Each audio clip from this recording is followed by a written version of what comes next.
warahmatullahi wabarakatuh. Waalaikumsalam. Alhamdulillah, alhamdulillahi rabbil alamin.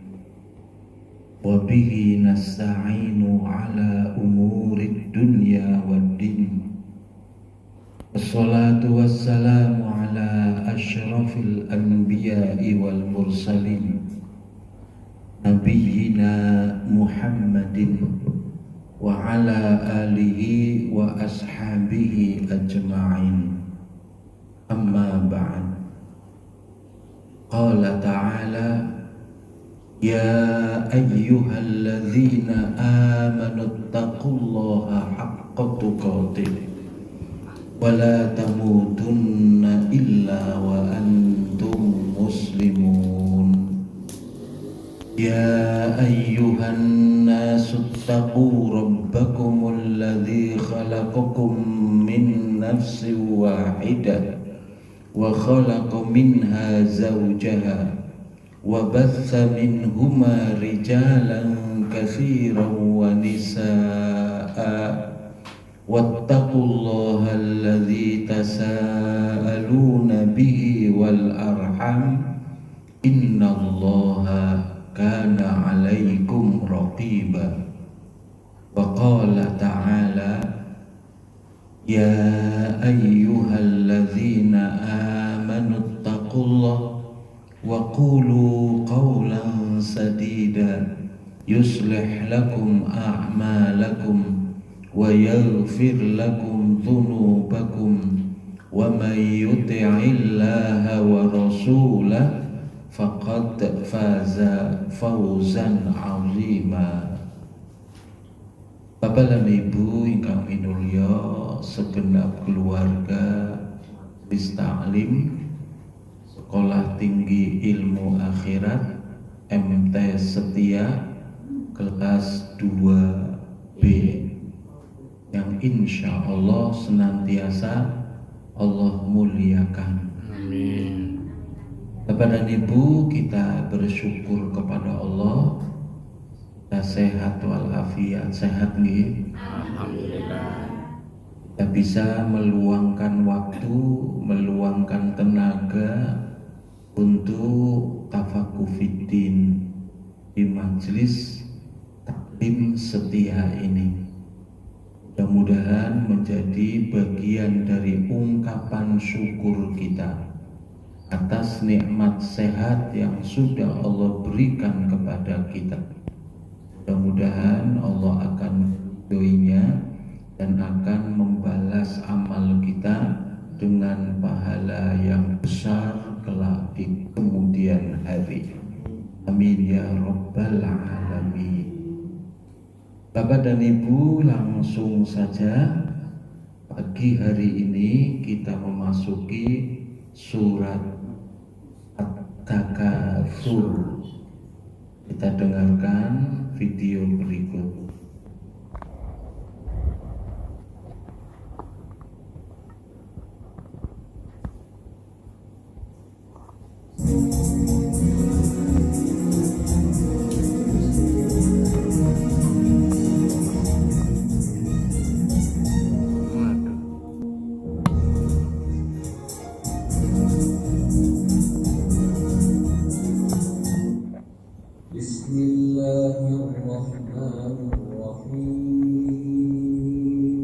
Dengan nama Allah yang Maha Pengasih, Maha Penyayang.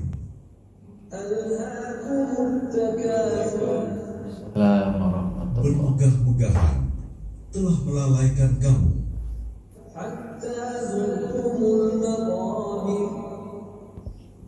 sampai kamu masuk ke dalam kubur.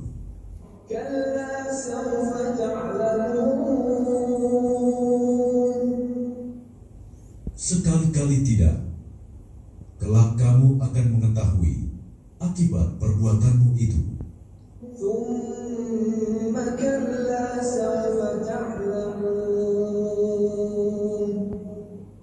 Kemudian sekali-kali tidak, kelak kamu akan mengetahui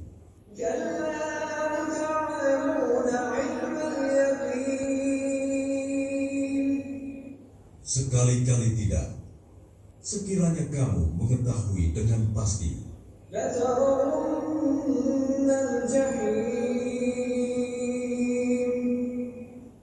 niscaya kamu benar-benar akan melihat neraka jahim.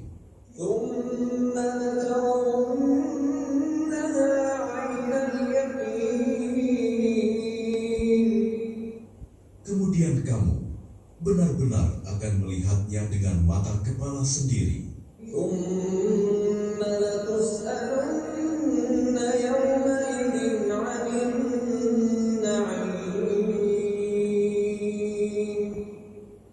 Kemudian kamu benar-benar akan ditanya pada hari itu tentang kenikmatan yang megah di dunia itu. Sebab-sebab turunnya surat At-Takasur.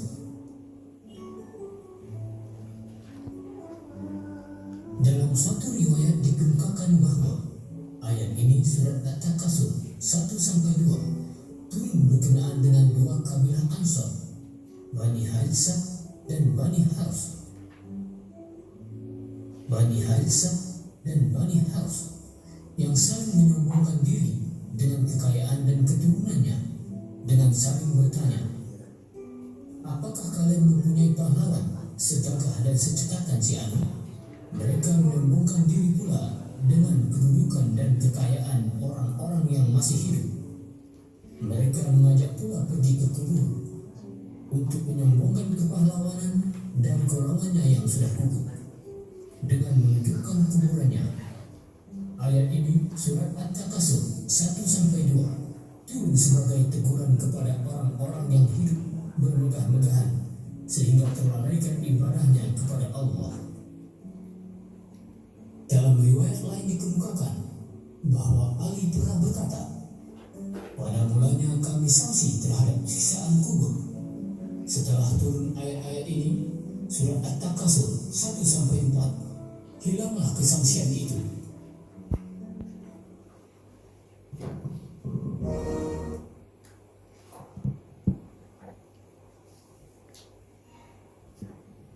Alhaakumut takatsur, perbuatan kalian yang sering pamer tentang kemewahan itu, tentang memperbanyak harta itu, melalaikan kalian dari esensi kehidupan dunia untuk mencari bekal pulang sebelum kalian menghadap Allah Subhanahu wa Ta'ala.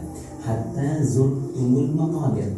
Ini kejadian yang membuat kalian lalai, tak sadar, sampai-sampai kalian wafat dan mengunjungi kuburan kalian sendiri. Sampai-sampai kalian masuk ke liang lahat kalian.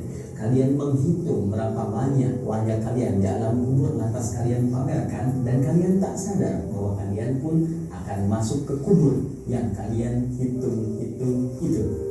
Kalla sawfa ta'lamun. Sekali-kali jangan pernah kalian lakukan yang seperti itu lagi, karena suatu saat kalian akan menyadari bahwa itu semua keliru. Tsumma kalla sawfa ta'lamun.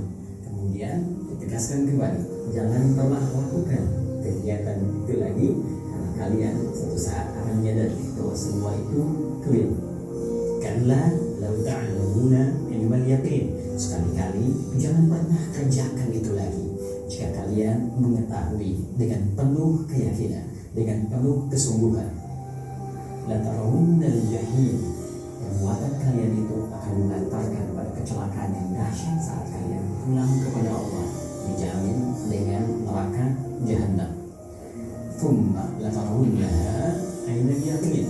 Maka saat engkau dihadapkan pada neraka itu, engkau akan melihat langsung dengan mata kepalamu dengan penuh kesungguhan. Tsumma tus'alunna yawma idzin 'anil na'im. Sungguh sebelum engkau masuk ke neraka itu, yakinkan pada dirimu semua yang engkau banggakan, yang engkau pamerkan, yang engkau lomba-lombakan, yang engkau tampilkan itu hakikatnya setiap materinya, setiap sennya, setiap bendanya akan dipertanggungjawabkan di hadapan Allah Subhanahu wa Ta'ala.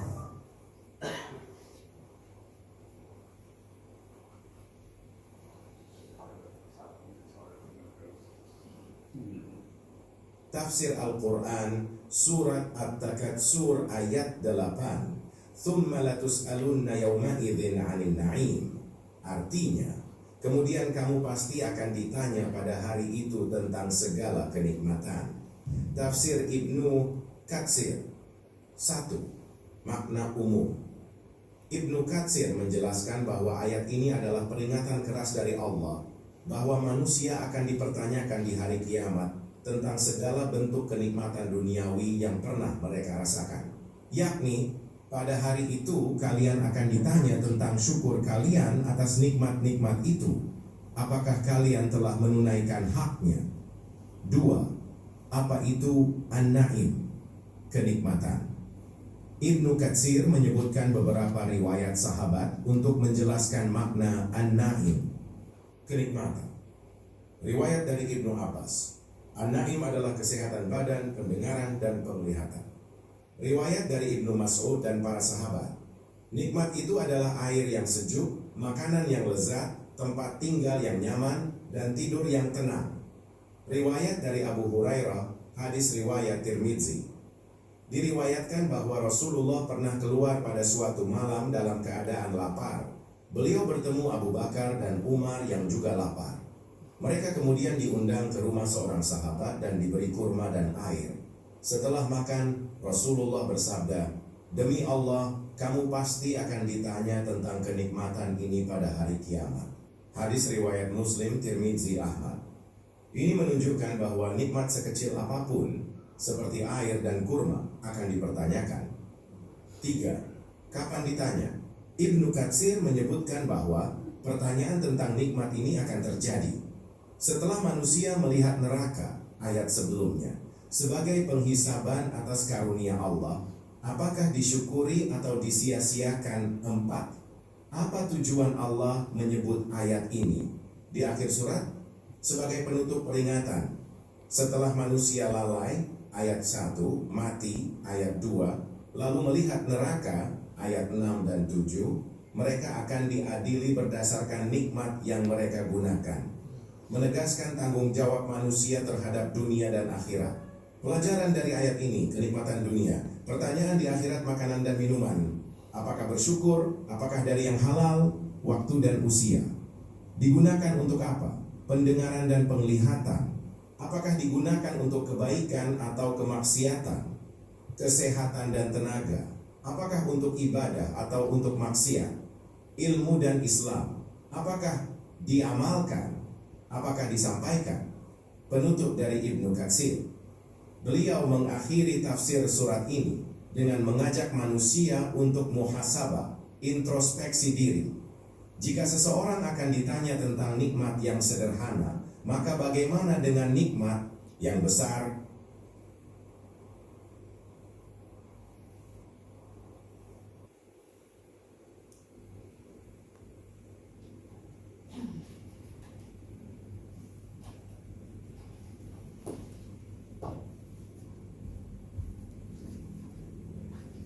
Mari Bapak Ibu kita masuk ke kajian tafsir surat At-Takatsur.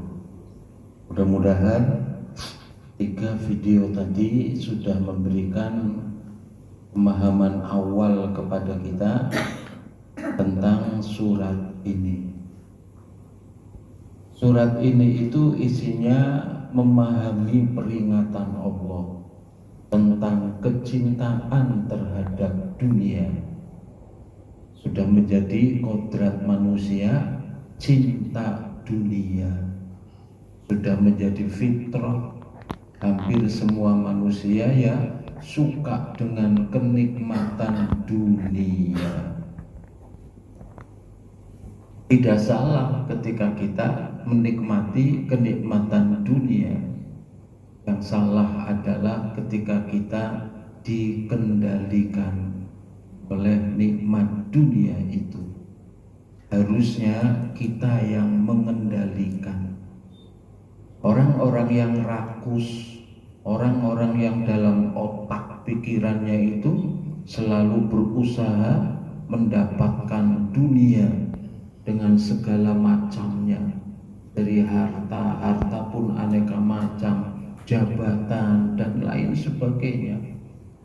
tanpa pandang halal haram. Nah, itu kan dia berarti dikendalikan oleh dunia. Nah, Allah mengingatkan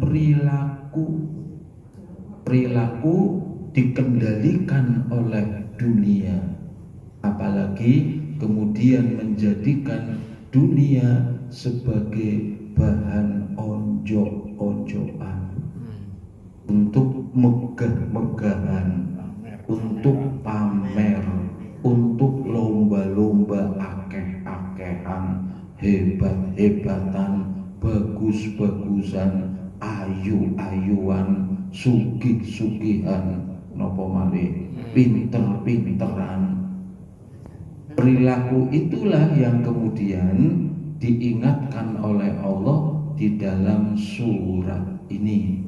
Surat At-Takatsur merupakan surat pendek namun penuh makna yang menyentuh hati, memberikan peringatan tentang bahaya terlalu cinta.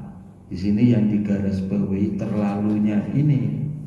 Cinta dunia tidak masalah, asal tidak mengalahkan cinta kepada Allah, cinta kepada akhirat.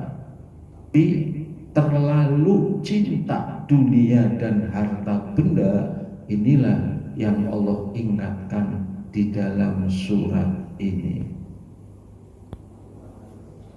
Penamaan dan kedudukan surat At-Takatsur.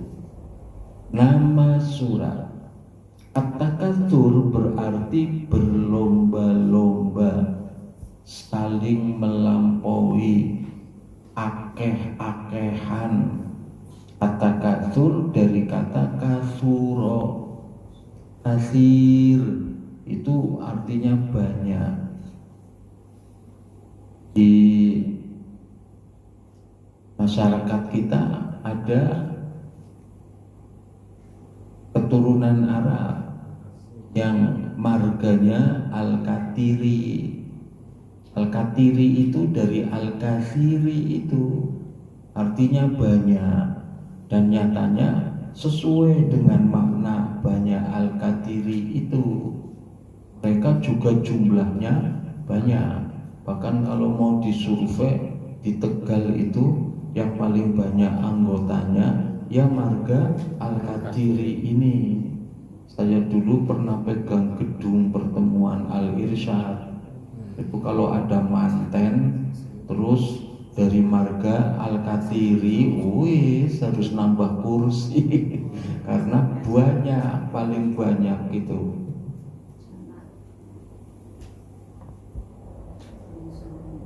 Dari kata kasur maka kasuro pakai sak bukan pakai sin.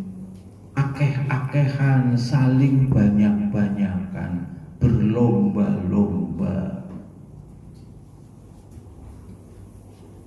Dinamai dari kata pembuka yang langsung mengingatkan umat tentang obsesi duniawi. Urutan dan jenis. Surat ini ada urutan ke-102 dalam Al-Quran, termasuk surat Makkiyah. Walaupun nanti ada dua pendapat, ada yang mengatakan Makkiyah, ada juga Madaniyah. Dengan 8 ayat, diturunkan di Mekah sebelum hijrah. Tempat di dalam mushaf berada dalam juz ke-30, juz amma, bagian akhir Al-Quran yang kaya dengan surat-surat pendek namun penuh makna. Asbabun nuzul, sebab turunnya surat At-Takatsur. Konteks historis, surat ini turun sebagai respon terhadap perilaku kaum Quraisy yang sangat bangga dengan kekayaan dan harta benda mereka. Wajar lumrah kalau orang Quraisy saat itu sangat bangga dengan harta dunia karena mereka nggak percaya akhirat. Bagi mereka hidup ya sekali ini di dunia, tidak ada kehidupan setelah kematian, tidak ada. Makanya mereka ya hanya ngejar dunia, tidak ngejar akhirat karena tidak percaya. Ketika ngejar dunia pun mereka tak pandang bulu, tidak kenal halal, tidak kenal haram. Apapun cara akan dilakukan dengan tujuan mendapatkan keuntungan dunia sebanyak-banyaknya. Walau harus merampok, walau harus membegal, walau harus mengeksplorasi, menzolimilah orang-orang yang kecil, yang lemah, tidak masalah. Karena memang tidak ada yang mereka takuti, tidak ada ancaman kehidupan, balasan di akhirat, tidak ada. Mereka nggak percaya itu. Begitulah perilaku masyarakat Mekah pada saat itu. Harta dunia, kekayaan merupakan lambang keberhasilan hidup. Dari situlah turun surat ini untuk mengingatkan mereka. Ini bagi yang berpendapat bahwa surat ini adalah Makkiyah. Nanti kalau yang menyatakan surat ini Madaniyah, itu nanti ada asbabun nuzul memang.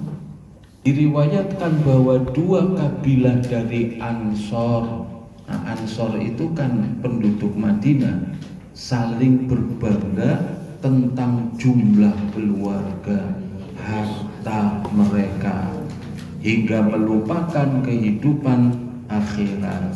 Di Madinah ini kan berarti sudah mulai Islam. Kalau di Mekah kan belum. Ada dua suku berbangga-bangga, suku Harisah dan suku Harith. Itu rivalitas dua suku itu. Bukan dua suku, Bani. Kalau suku kan di atasnya, Quraisy misalnya, suku Quraisy, nanti ada Bani. Nabi Muhammad masuknya Bani Hashim. Di Madinah juga begitu, ada suku-suku besar. Nanti di bawah suku itu ada Bani Harithah dan Bani Harith.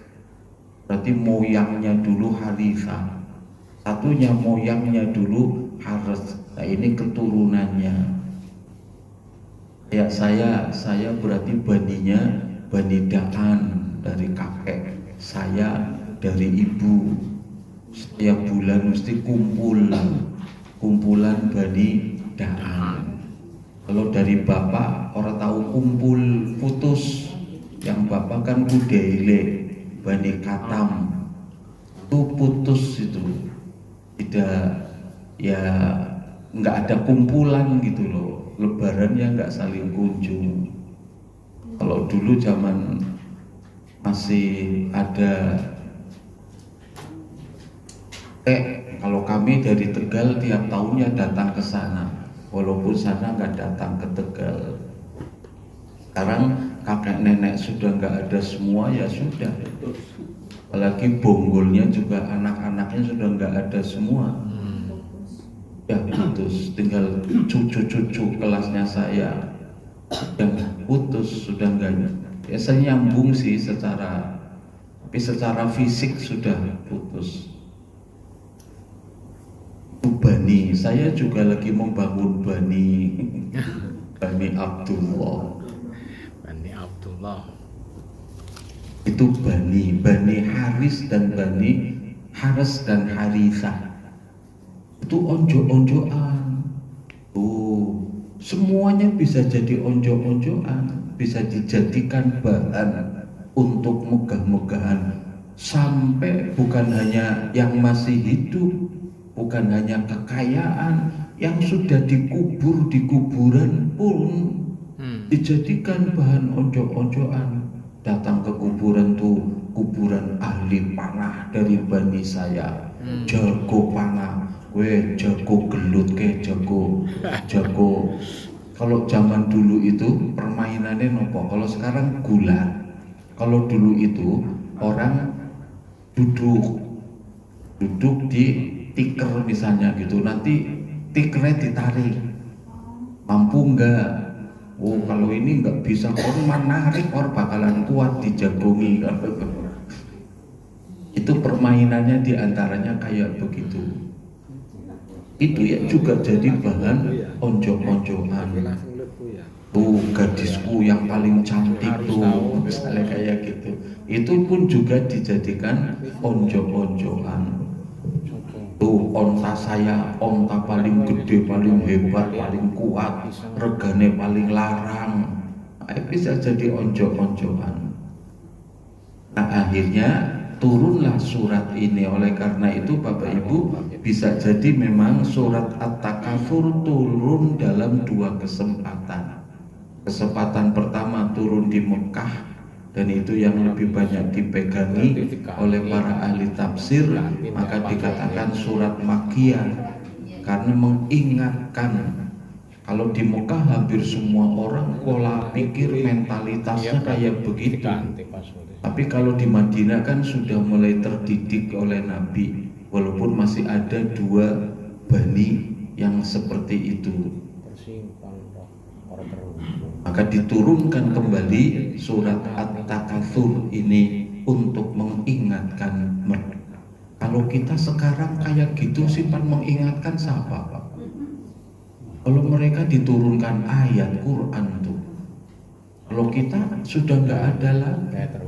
Yang mengingatkan ya iman kita, yang mengingatkan ya saudara kita, yang mengingatkan ya ustadz kita. Iya kalau ngaji, kalau nggak pernah ngaji akhirnya diingatkan, terus harus ngomong-ngomong urusi wong liya, kan jawabnya kayak gitu, urus dirimu sendiri.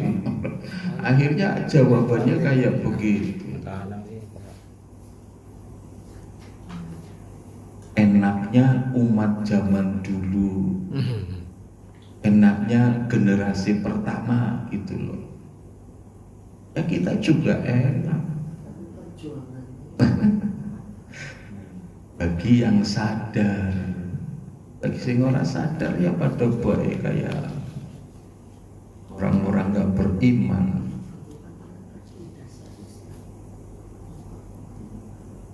Keutamaan dan pelajaran umum surat At-Takatsur. Pertama, pengingat akan ajal. Surat ini mengingatkan bahwa harta dan keturunan saat itu, keturunan menjadi mempunyai posisi sangat penting di era itu. Kalau sekarang cukup 2 anak, kalau zaman dulu sebanyak-banyaknya. Karena semakin banyak keluarga, bani itu semakin kuat. Mereka tinggalnya satu komplek. Sekarang kan kita mencar kemana-mana. Kalau dulu satu komplek, kayak kompleknya bani ini, kayak kompleknya bani ini, kan kayak gitu. Warisannya anak itu diantaranya. Hartanya masih berlimpah, tanah masih luas, jadi anaknya banyak. Oh.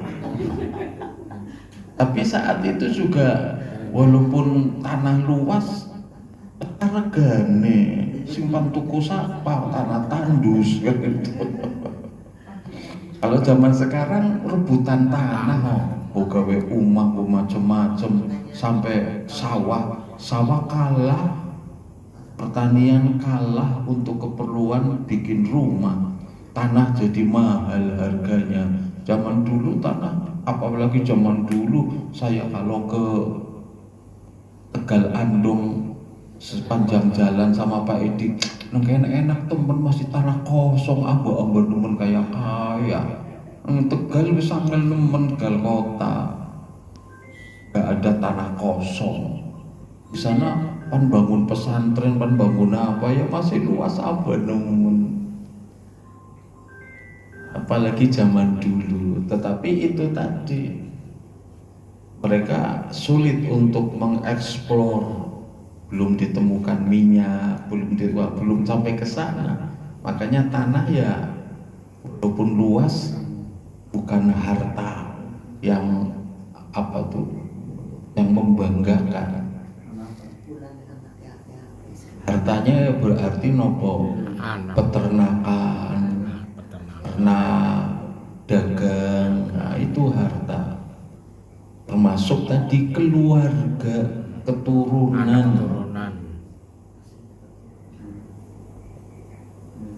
Harta dan keturunan tidak akan membawa manfaat ketika ajal datang. Zaman itu yang dibangga-banggakan yaitu tadi harta dan keturunan. Dibangga-banggakan kayak apa, tidak ada manfaatnya ketika ajal datang. Kalau sekarang yang dibangga-banggakan rumahnya, mobilnya, jabatannya, harta kekayaan yang dimiliki, tasnya merek Hermes, punya jet pribadi.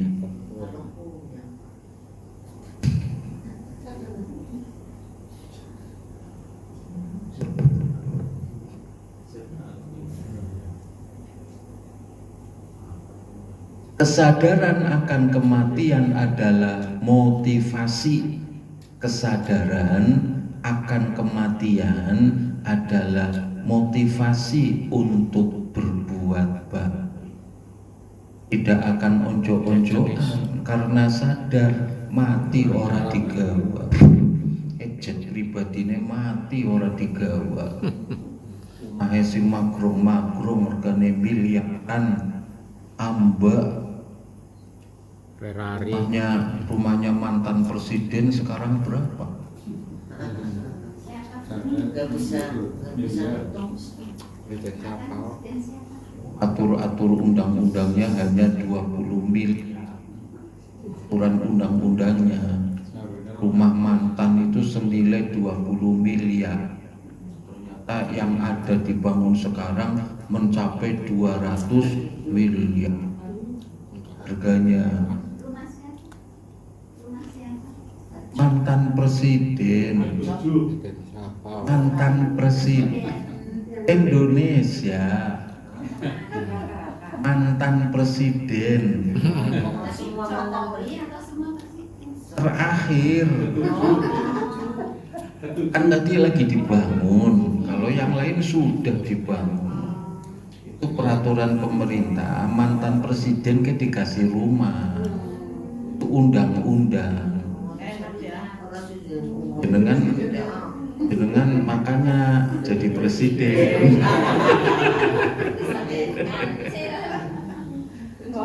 Undang-undang aturan resmi itu senilai 20 miliar. Rumahnya mantan presiden, hadiah dari rakyat. Pemerintah kan rakyat toh. Bidai pemerintah. Tapi ternyata yang dibangun mencapai 200 miliar, termasuk luas tanahnya melebihi, termasuk bentuk bangunannya juga melebihi. Harusnya kan nggak boleh, apalagi yang 200 miliar kacamata biora digawa mati. Kacamata 5.000 ke Pak. Ya 5.000 Pak. Ini beli online murah nemen 5.000 kan orang nyangka ya. Pokoknya barang yang saya punya, yang saya pakai nggak ada yang mahal pokoknya, murah semua. Tapi karena yang pakai saya jenengan ora percaya. Ngartine larang. Artinya sing larang. Ngertine sing larang. Nganggo. Larang sing nganggo. Penolong di akhirat. Itu kan 5. Pak Urip nyelo siji. Jadi tadi kesadaran akan mati menjadikan Plus tentu sih. tidak Jangan serakah, plus pira? nanti mau ditinggal. Arep tau ya. Penolong di akhirat, membaca dan merenungkan surat ini membantu menyiapkan diri untuk menghadapi hari penghisaban.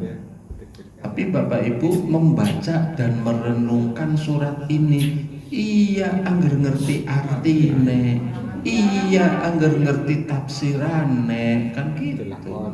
Disinilah pentingnya belajar. Kamu doa.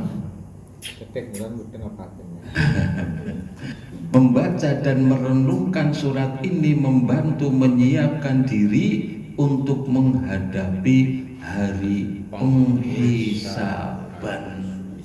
Ini adalah obat spiritual bagi penyakit hati yang terlalu cinta dunia.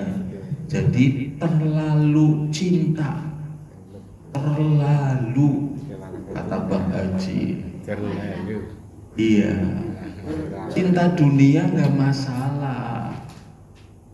Yang jadi masalah terlalu. Jadi masalah. Jadi Bang Haji masalah. Ya bukan Bang Haji masalah. Terlalu cinta. Terlalu cinta akhirnya orang kenal hal. Terlalu cinta akhirnya pelit kekit bahir jadam. Gak mau hartanya berkurang sedikit pun. Padahal harta orang bakal dibawa. Maka terlalu cinta itu menjadi bagian dari penyakit. Kualitasnya orang apa kosong lokasinya. Terlalu cinta kepada dunia itu menjadi bagian penyakit hati, serakah, pelit kikir, gaya hidup hedonis. Ada orang karena gaya hidupnya hedonis, beli barang itu nggak mau kalau nggak bermerek. Pokoknya aku harus merek ini. Padahal ada. Kalau saya malah lebih suka muncul barang baru, barang produk baru, tapi sama dengan yang lama. Karena baru kan murah, dia cari pasar, cari pembeli. Kalau yang lama sudah mapan, sudah dikenal, harganya lebih mahal, padahal kualitas sama. Saya dulu kalau di sekolah kan sering didatangi sales, macam-macam lah. Lalu saya sudah pakai produk ini, sudah beli di sana. Berarti jenengan kalau mau masuk mengalahkan yang lama, jenengan harus lebih rendah harganya, kualitasnya harus lebih bagus. Sanggup ora? Sudah lama hubungan sama sana, orang enak kok kalau diputus. Alasannya apa? Nah, kalau jenengan bisa lebih bagus kualitasnya, lebih murah, kami punya alasan untuk memutus sana. Tapi angger kalah apik, luwih larang, orang bisa. Wong jenengan pemain baru.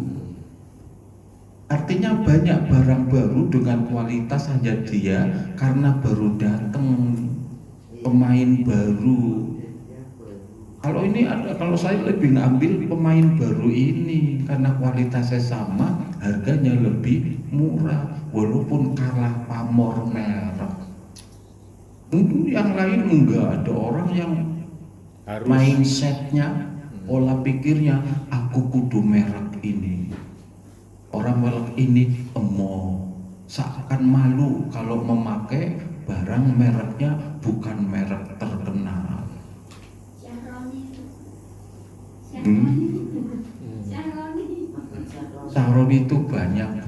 Namanya Sahroni itu. Sahroni yang mana? Ahmad Sahroni banyak. Ahmad Sahroni DPR. Ahmad Sahroni DPR toh. Jelaskan. Jadi membaca, pelajaran yang bisa kita ambil dari membaca dan merenungkan surat ini tadi, menyiapkan diri menghadapi penghisaban. Artinya apa? Kita jadi sadar tidak akan takabur, tidak akan berlebihan memiliki harta. Tapi hartanya aku banyak sih, ya daripada jadi harta milik mendingan dititipkan ke gemasa, titipkan ke yatim piatu, miskin. Itu justru nanti akan ketemu di akhir. Perspektif hidup sehat mengajarkan keseimbangan. Surat ini mengajarkan keseimbangan dalam menjalani kehidupan dunia tanpa melupakan tujuan hidup sebenarnya, yaitu beribadah kepada Allah. Hidup yang sehat kan begitu, pikir yang sehat kan begitu, tidak melupakan dunia, tapi porsi perhatian kepada akhirat lebih besar.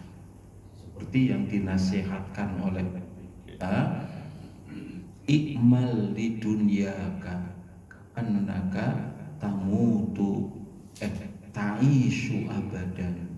Bekerjalah untuk duniamu, carilah harta bekal hidup duniamu, seakan engkau akan hidup selama-lamanya. Tapi jangan lupakan akhirat.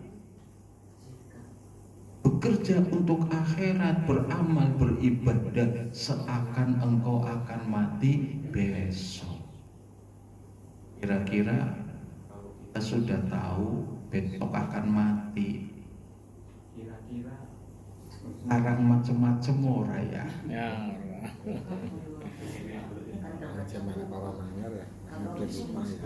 Tapi kan nggak ngerti kapan kita mati yang jadi masalah. Tapi kalau ngerti, ya Freddy Budiman itu gembong narkoba yang dihukum mati, ditembak. Besok saya mau ditembak nih, akan dieksekusi. Wiso taubatan nasuha, bahkan sudah ditaleni, di tiang, sudah ditutup mripate, langsung ngucap dia asyhadu alla ilaha. Kamu ditutup ya, katanya kan memang begitu. Dia sadar di akhir hayatnya, dia bertobat, ngucap 2 kalimat syahadat. Enak kok, gembong narkoba masuk surga. Loh, secara dohir kelihatan sih sesuai hadis Nabi, mangkana akhiru kalamihi, siapa yang akhir ucapannya la ilaha illallah dakhalal jannah. Bisa ditulis gedung gembong narkoba masuk surga. Jadi kita jadi gembong narkoba aja.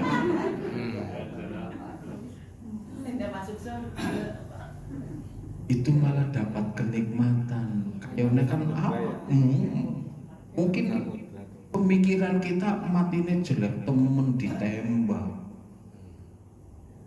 Justru malah mati bisa siap-siap sih. Kalau kita nggak tahu matinya kapan, jebule ora siap-siap. Kan tidak jarang orang baik, tapi justru akhirnya su'ul khotimah. Pernah Pak Edi cerita sih, waktu biasa ngibadah sekali-kali maring jebule terjadi gempa. Mati ketika berada di klub malam.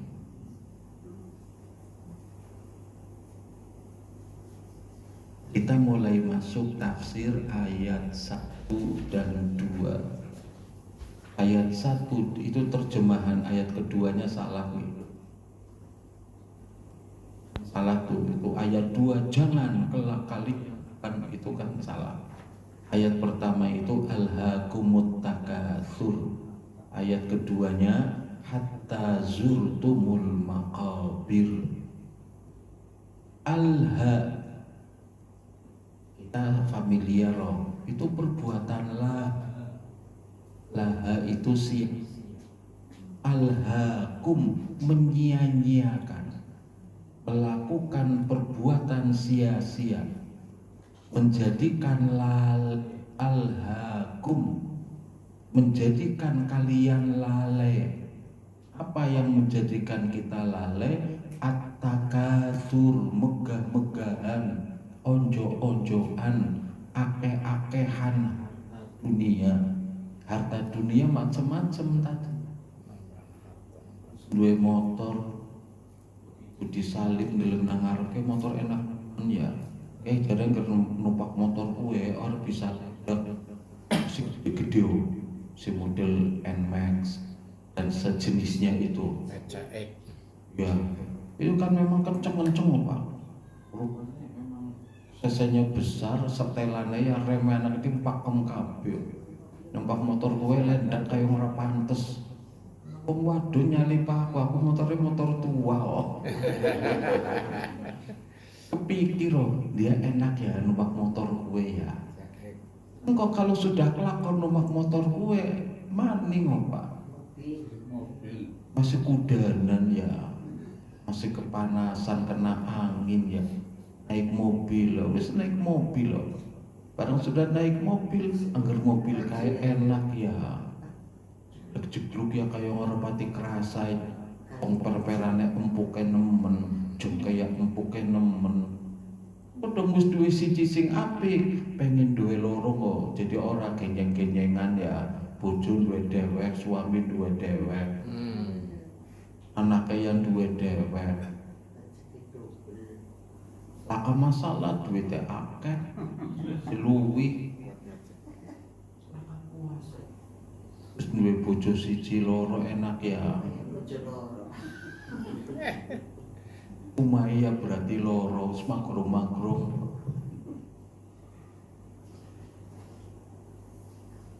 Terus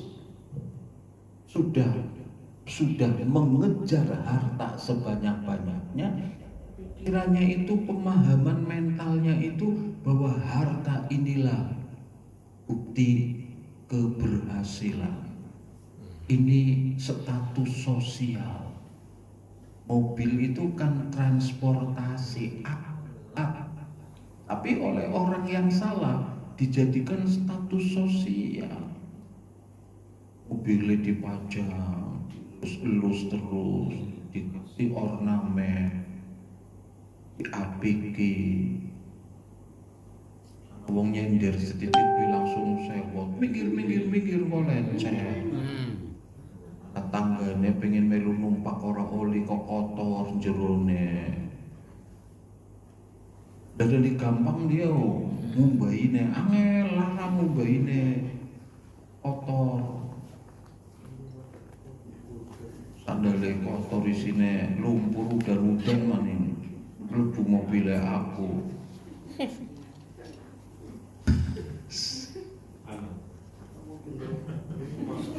Buat apa ora ya?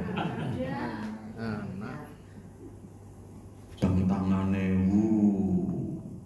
regane, jam tangan pe regane miliaran. Kan gua apa? Ya apa hanya kebanggaan sesaat tertipu. Kacamatane pe regane pira? 15 miliar.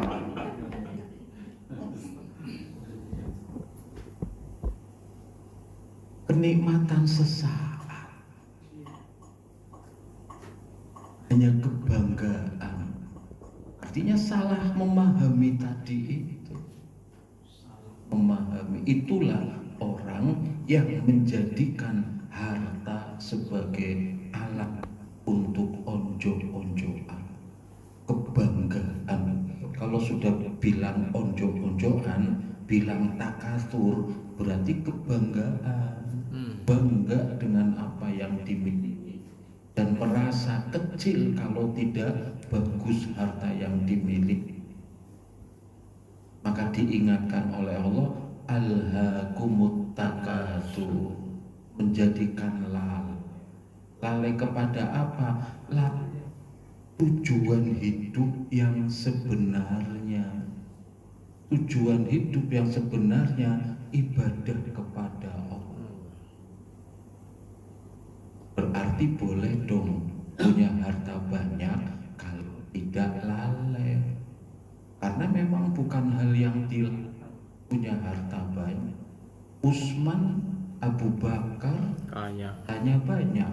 Sa'ad, Abdurrahman bin Auf hartanya, tapi mereka tidaklah dan tidak menjadikan hartanya untuk kemegahan, kebanggaan, justru untuk membantu. Umuruman Utsman bin Affan bersaing dengan orang Yahudi. Kalau dengar cerita itu sih memang lucu, ketawa juga. Umuruman, sumur di tuku. Karena zaman itu jarang sih, kan jarang mata air. Karena sumur airnya sampai sekarang masih keluar tuh airnya. Itu menjadi sekarang namanya sumur Utsman bin Affan di Madinah. Luar biasa, jariah. Wakaf itu wakaf, Jariah. jariah itu. Itu yang harta yang pak mengalir sampai kapanpun. Luar biasa. Kalau sumur Zam-Zam bukan jariah, jariah siapa? Ya kan, bukan jariah itu, bukan. Kalau sumur Utsman kan memang dibeli oleh hartanya, digratiskan, sampai sekarang dikelilingi kebun.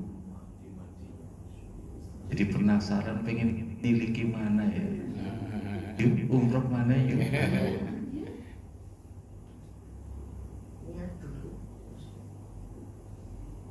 Alhaakumut takatsur. Ini peringatan. Kita jangan sampai melakukan takatsur. Bukan nggak boleh kaya. Yang dilarang adalah bermegah-megah, hedon, mendahulukan bangga dengan harta dunia sampai lupa tujuan hidup yang sesungguhnya. Tak orang dipikir. Hatta zurtumul maqabir, sampai kalian, ini kedua penafsiran ini Bapak Ibu. Hatta sehingga, zurtum kalian datang siang ke kuburan-kuburan. Penafsiran pertama, mereka sampai orang yang datang ke kuburan. Nanti orang yang di kuburan pun dijadikan bahan onjok-onjokan. Gue di panah saya tuh, jadi bani saya tahu ya sing alam jagone ke gue, dan seterusnya. Yang sudah mati pun jadi onjok. Penafsiran yang kedua, hatta zurtumul maqabir, sampai bangga-bangga, bermegah-megahan sampai mati. Barang mati tebek mandek. Ini kan juga saklek. Hebat teman melakukan dosa, melakukan larangan, berbangga-bangga dengan harta sampai mati orang sadar. Mandege barang mati.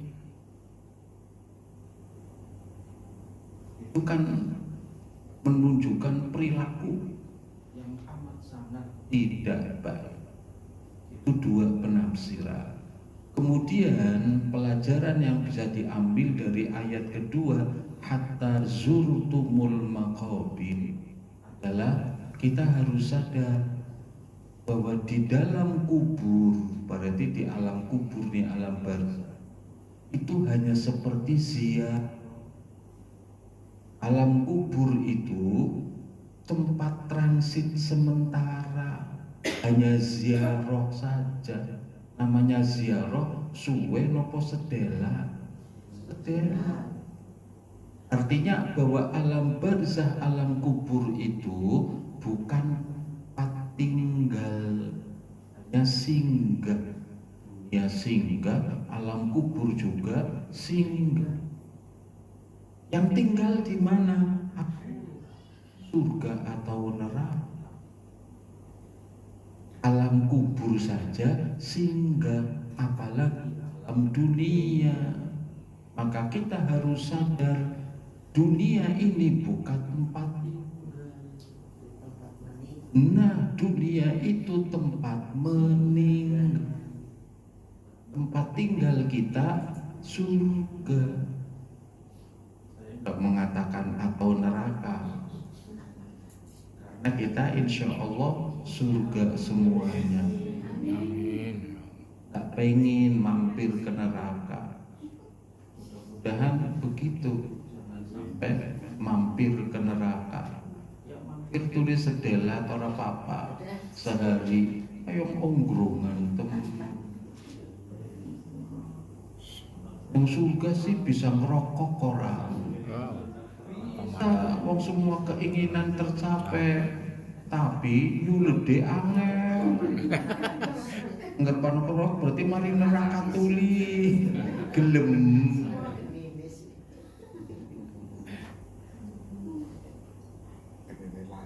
Emang di surga nggak ada geni? Ya ada. Bu? Serba ada. Oh, bukan ada geni. Memang nang surga membutuhkan geni. Belum tentu pan gua apa orang masak. Mengapa sudah tersedia? Itu sih pan udut. Onong dunia bisa udut tanpa geni, fafek. Apa maning di akhirat? Lebih canggih dong teknologinya. Enggak tahu. Lah, minuman keras di dunia haram, rokok haram atau makruh.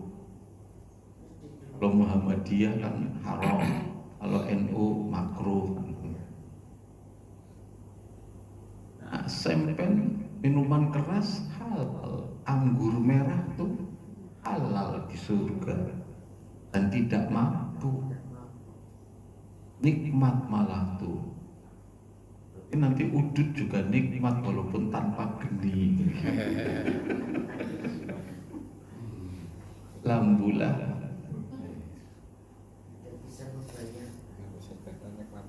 Alhaakumut takatsur hatta zurtumul maqabir. Perhatian kalian terhadap penambahan harta membuat kalian lalai sehingga kalian mendatangi kubur-kubur.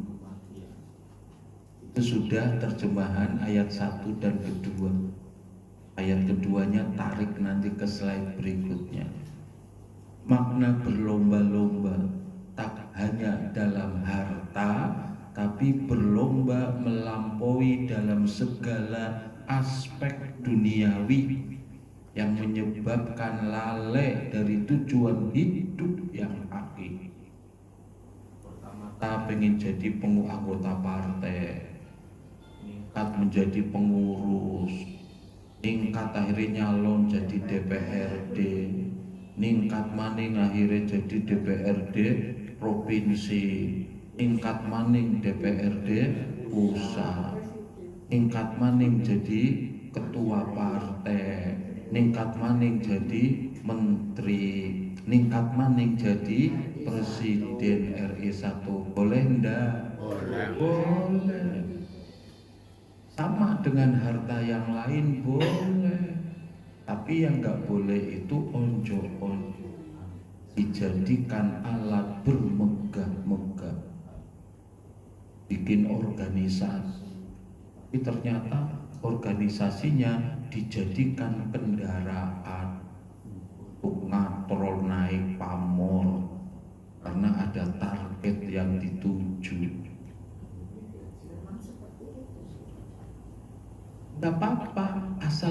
bermegah-megahan, tidak dijadikan onjo-onjoan, tetap pada koridor halal haram. Yang jadi masalah karena rakus, semuanya wis kenal halal haram. Pak Bene Karman tuh, Kak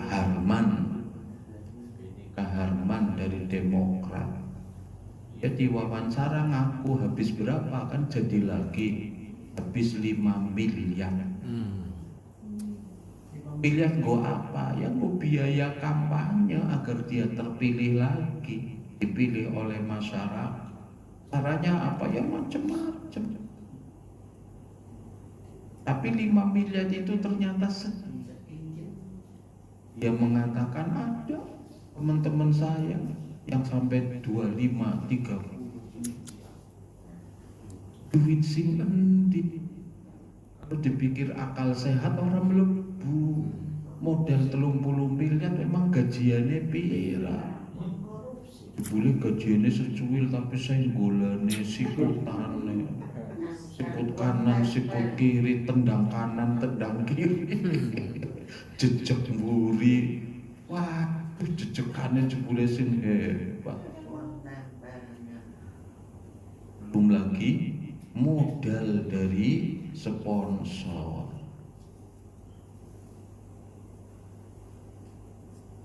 Ternyata tidak hanya di negara kita, Amerika pun begitu. Pemilihan presiden di Amerika, bandar-bandar, konglomerat sudah siap-siap mendanai. Tapi kan tidak gratisan. Makanya akhirnya anggota dewan bukan berpihak kepada rakyat. Itu bagian dari menjadikan harta dunia sebagai kemegahan, atur onjo-onjoan.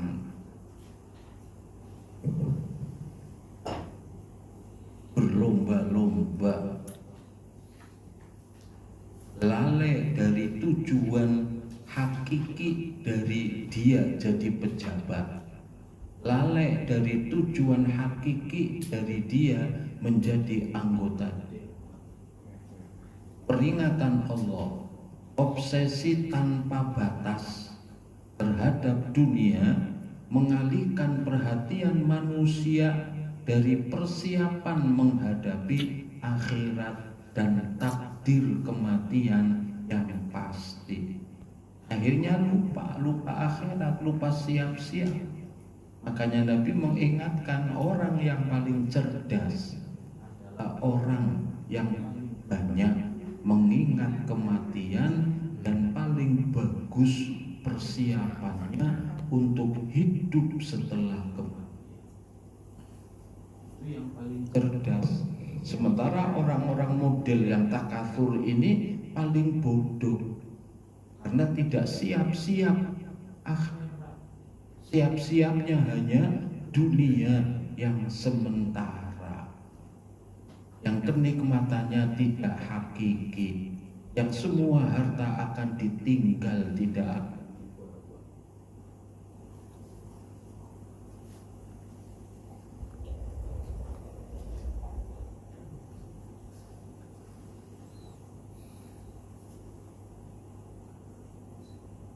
Kalla saufa ta'lamun, tsumma kalla saufa ta'lamun.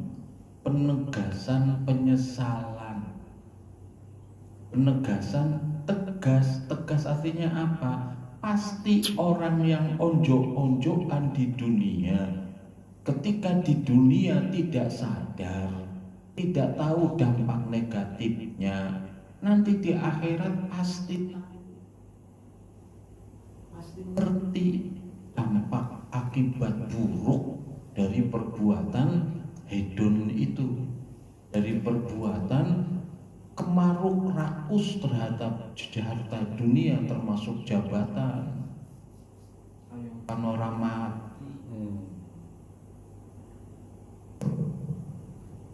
LBP itu ke harta 200 triliun lebih. Kanggo apa ngomong ya?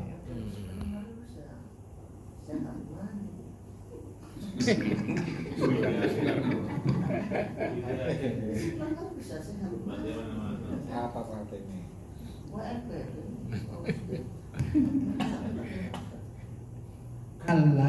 Kala itu jangan aja kayak kue, jangan begitu kala. Aja kayak gue. Kala Sekali-kali jangan. Sekali-kali aja kayak, jangan ojo-ojoan. Jangan berpikir bahwa dunia itu kalau nanti di itu apa? Di Al-Balad itu akhlada. Bukan Al-Balad. Malahu akhlada. Hartanya akan mengekalkan. Ini jadi kekal karena hartanya banyak, sakit sampai kelenger ya urip maning, sehat maning. Mengekalkan jabatan sampai wis tua, wis ganti generasi pemerintah masih jabat baik. Hartanya orang banyak, orang karena hartanya banyak jadi pejabat. Zaman sekarang begitu, dan politik memang di setting seperti itu. Yang bisa masuk dalam dunia politik orang yang kaya zaman sekarang. Orang miskin orang bakalan bisa. Jadi kan mau jadi anggota dewan miskin ya, repai.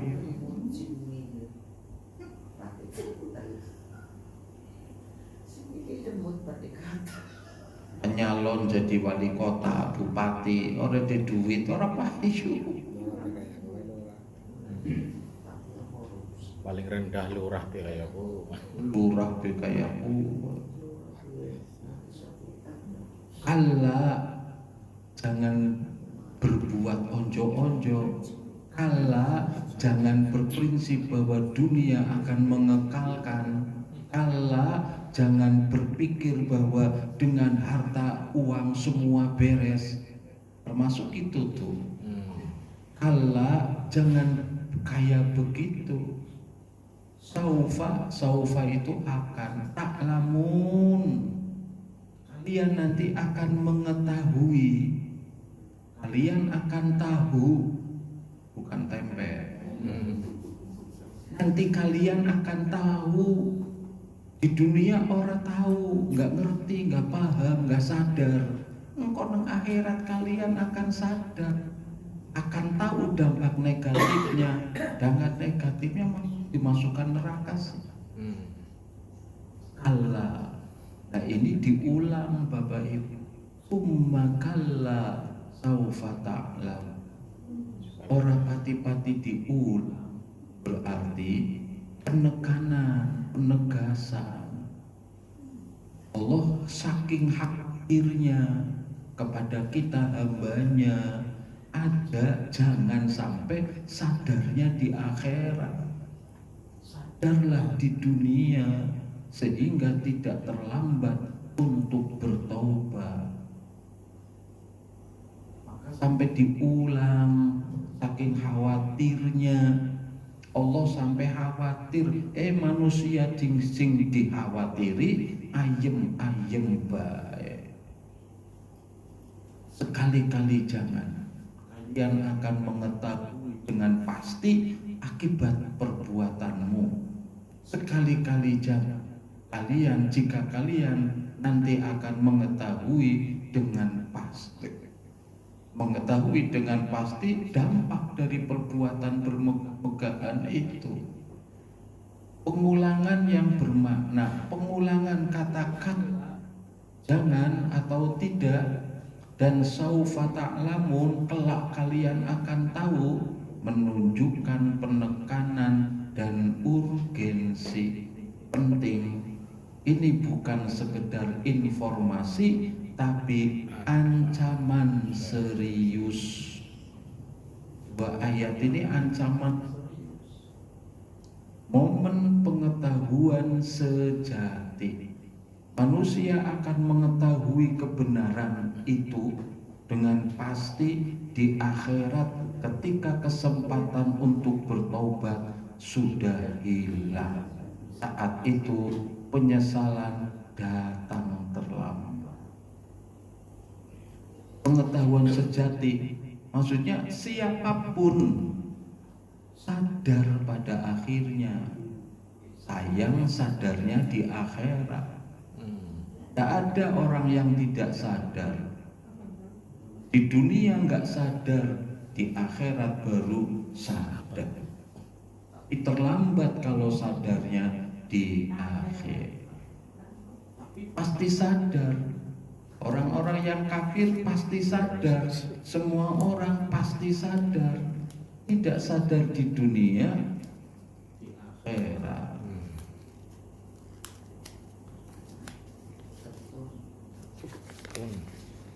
Kala diulang lagi nih sampai 3 kali. Kala lau ta'lamuna ilmal yaqin latarawunnal jahid. Sekali-kali jangan, sekiranya kalian mengetahui dengan pasti kalian tidak akan melakukannya. Pasti kalian akan melihat neraka jahanam. Bapak dan Ibu, kala diulang lau ta'lamuna ilmal yakin. Ada istilah ilmul yakin. Ilmul yakin itu keyakinan yang didasari ilmu. Ilmu nopo sih ilmu? Ilmu pengetahuan. Pengetahuan kata dasarnya tahu. Di situ Pak, di Jalan Berantas 1 ada kos-kosan. Beberapa bulan yang lalu terjadi pembunuhan. Oh, berarti dari mana kita tahu? Dari WA. Berarti kita punya ilmu. Tahu sih menjadi tahu ilmu. Walaupun ilmu kan, oh kita yakin. Oh ada pembunuhan di situ, yakin no. Dari mana keyakinannya? Dari ilmu. Ilmunya dari mana? Dari pemberitaan di WA. Kan ilmu itu kan kila wakola kan. Oh dari membaca, oh dari ngaji, oh dari mendengarkan radio, oh dari dan seterusnya. Ilmu kan begitu. Kita bisa ngerti ilmu dari guru kita dulu. Ilmu itu keyakinan, 1 ditambah 1 2, yakin.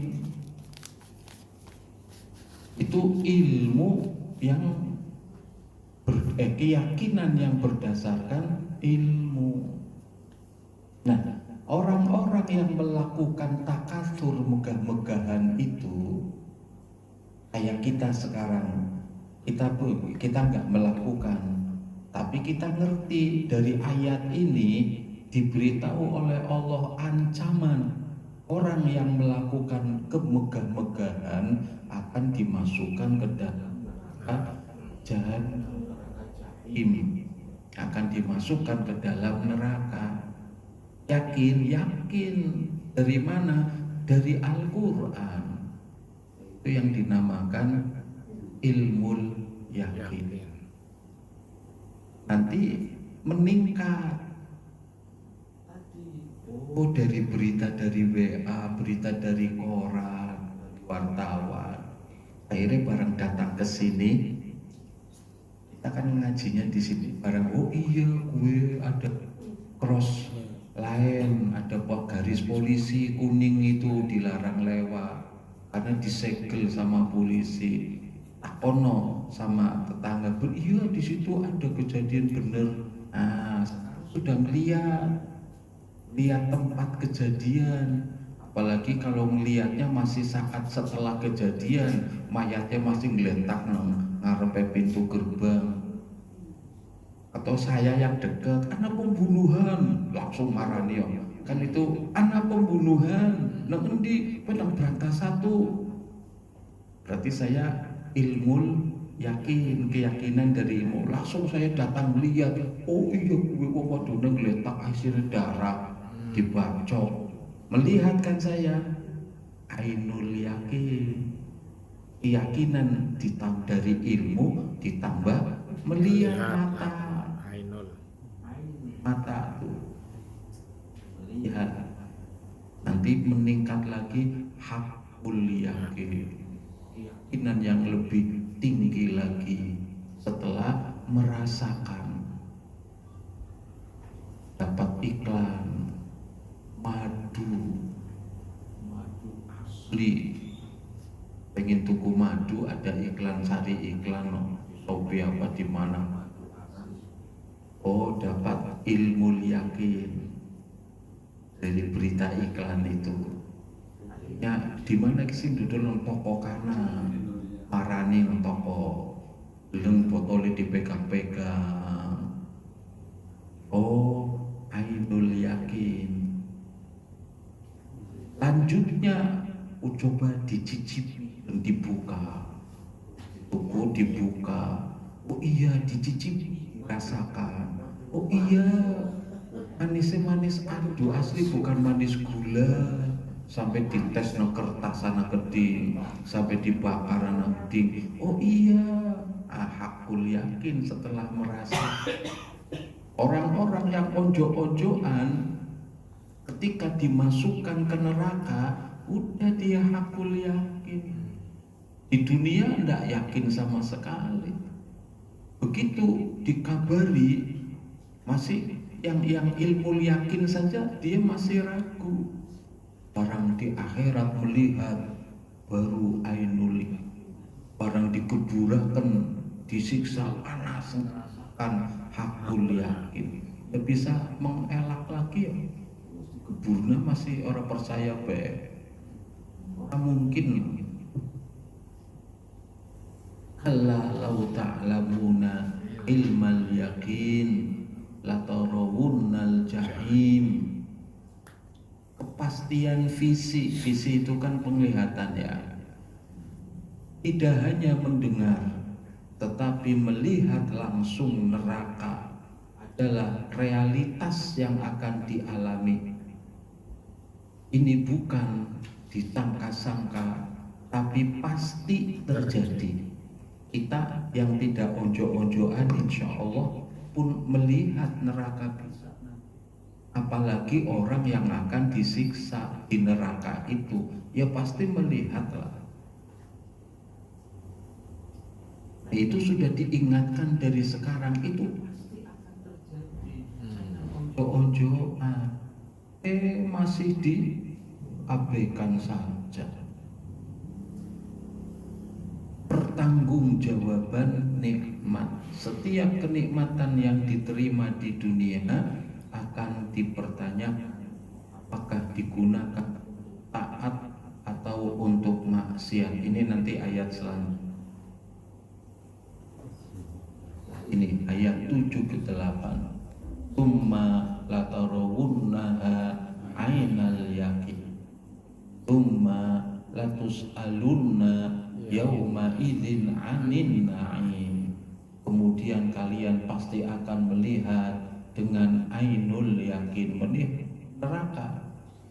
Kemudian kalian siapa? Kalian yang melakukan takasur itu. Kemudian kalian benar-benar akan ditanya pada hari itu tentang semua kenikmatan yang kalian megah-megahkan. Antara siksanya bukan hanya masuk neraka, tapi juga akan diperhitungkan di sidang. Sidang itu kan bagian dari siksa. Semua kenikmatan yang dijadikan megah-megahan tuh, ruanganmu tuh yang ala semobil showroom, mobilnya pirang-pirang tuh, wah ditanya semuanya. Dari mana kau dapat mobil bisa pirang-pirang kayak aku? Pesawat jet pribadimu tuh jabatan ketua partaimu itu dapat dari mana? Konkursi yang ngoli serangan fajar. Semua ditanya, dan ulama mengatakan ternyata yang ditanya bukan hanya itu. Dari ayat terakhir, ayat ke-8, "Tsumma latus'aluna yauma idzin 'anil na'im." Naim di situ semua kenikmatan. Jadi di video ada kenikmatan penglihatan, kenikmatan bisa pendengaran, kenikmatan bisa bercakap-cakap, kenikmatan bisa merasakan manis, pahit, dan seterusnya, kenikmatan badan sehat, kenikmatan bisa makan makanan yang uangnya banyak, yang mewah-mewah, kenikmatan bisa naik Pajero, naik Lamborghini, Ferrari, jet pribadi, kenikmatan naik pesawat. Kalau naik pesawat, berangkat haji juga naik pesawat ya. Kenikmatan naik odong-odong. Itu kenikmatan walaupun kecil. Bisa ngantuk ya Pak. Iya. Sering-sering ngantuk.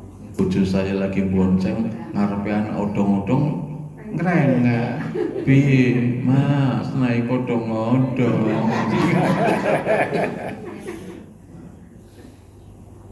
Semua sekecil apapun. Dan ketika menafsirkan surat At-Takatsur ayat ke-8 ini, "Tsumma latus'aluna yauma idzin 'anil na'im," itu para mufasir menyebutkan hadis Nabi. Tadi diceritakan Nabi lapar, Nabi bisa kelaparan sampai diikat perutnya. Jenengan pernah enggak? Teman sekarang para orang mungkin loh. Gari metu, gari bel, Shopee, food, food. Nabi, zaman Nabi langka Shopee food sih. Bukan hanya nggak ada makanan, nggak punya duit juga buat beli makanan.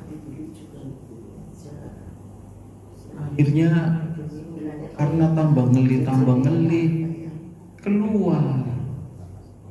Siapa tahu dengan keluar dapat makan. Nasi nawani apa ngono ya. Ketemu sama Abu Bakar.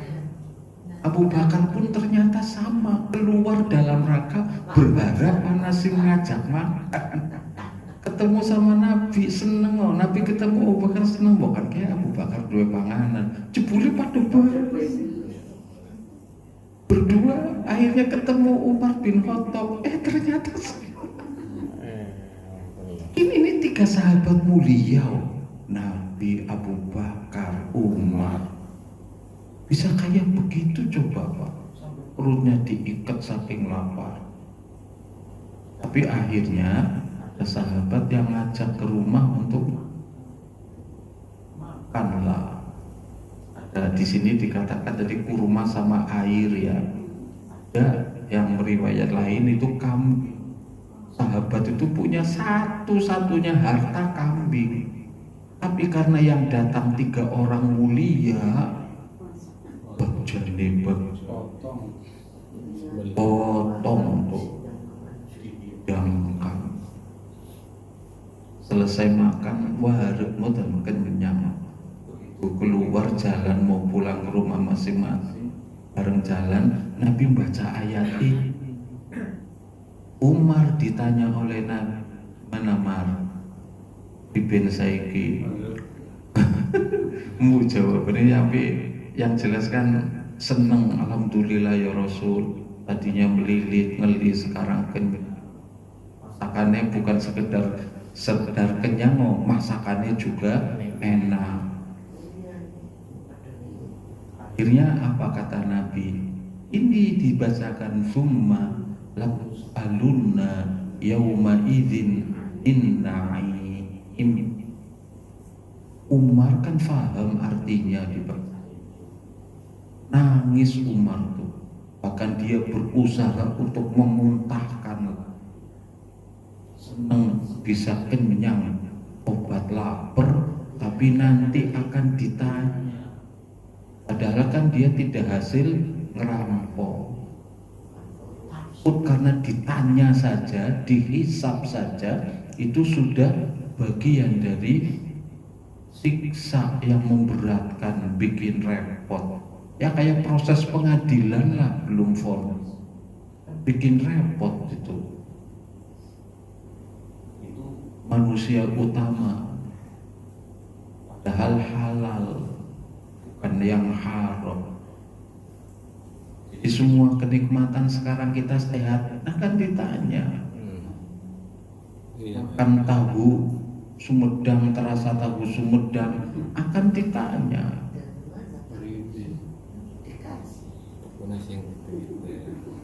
Bapak dan Ibu yang dimuliakan Allah, hukum-hukum pelajaran penting.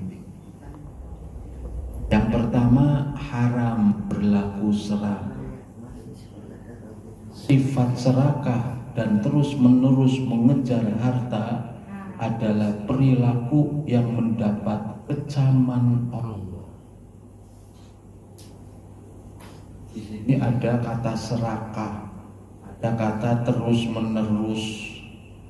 Kita kan juga suka, tapi tidak serakah, tidak terus-menerus.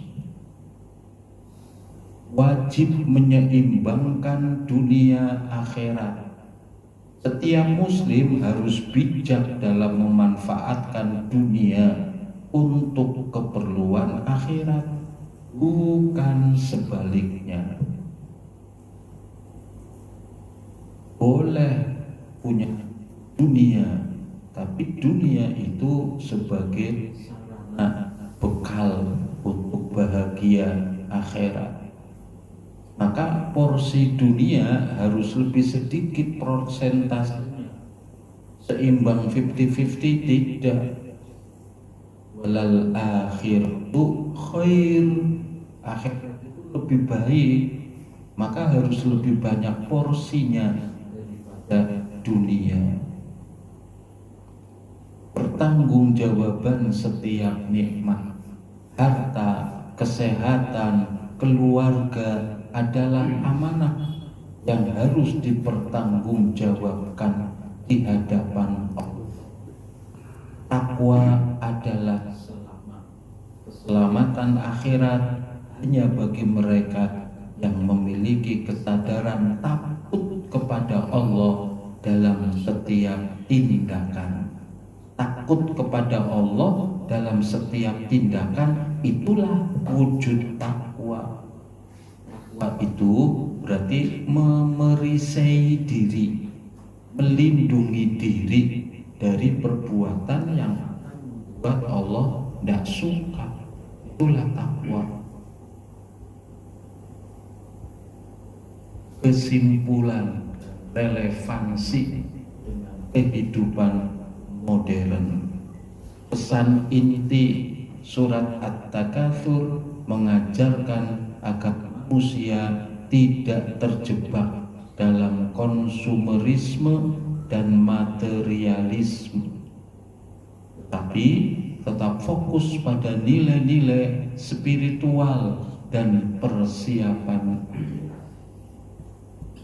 Zaman sekarang, dunia modern penuh dengan godaan, kepemilikan, dan gaya hidup mewah. Surat ini relevan untuk mengingatkan keseimbangan hidup. Solusi praktis: renungkan kematian, syukuri nikmat, berbagi dengan sesama, dan prioritaskan ibadah daripada penimbunan harta. Warisan abadi, amal soleh dan takwa adalah yang benar-benar abadi karena akan menemani manusia sampai akhir